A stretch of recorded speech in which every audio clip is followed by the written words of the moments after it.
This is not just our lab working on their own.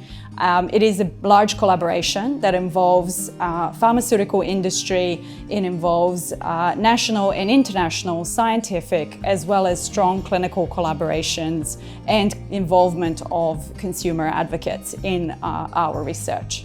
My name is Marina Pajic, and I'm the co-director of the Translational Oncology Research Program and head of the Personalized Cancer Therapeutics Lab at the Garvan Institute of Medical Research. And my research focuses on pancreatic cancer. So our research has already shown that pancreatic cancer, which is one of the hardest to treat malignancies, is a molecularly complex disease. And so what our research is now focusing on is trying to identify optimal and more tailored treatment approaches for patients with this cancer. What we now know is that pancreatic cancer is not just a group of cancer cells that grows and spreads to distant sites. A very important part of the pancreatic cancer is its environment. So these are the surrounding cells that the cancer cells talk to, and also they corrupt to them and then they help them grow. So an important aspect of pancreatic cancer is this dense scar-like tissue that's produced by some of the surrounding cells within the growing pancreatic tumor.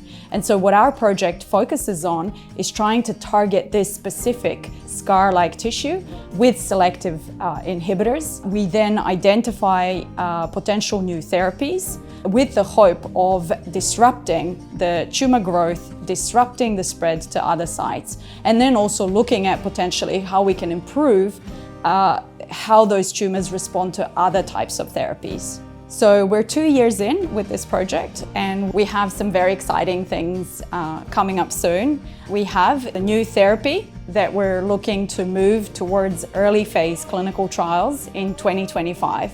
And so what that really means is that there will be new therapies available to Australian patients with pancreatic cancer.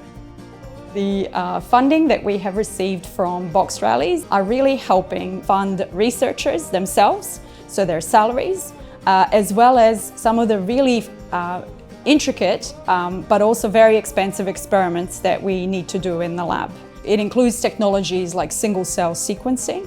So this is where we can understand at single-cell resolution how the tumors and their environment are developing, which cells within a growing tumor are talking to each other, and then try to identify the most optimal ways in which we can target some of these cells within a growing or establishing tumor.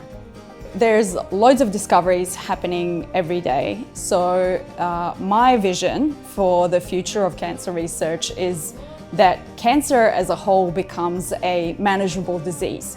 So for some cancers or cancer types, we'll be able to find cures. For others, it will become a manageable disease. So patients will be able to live with it and live with it for a very long time, hopefully with fewer side effects from the therapies that they receive.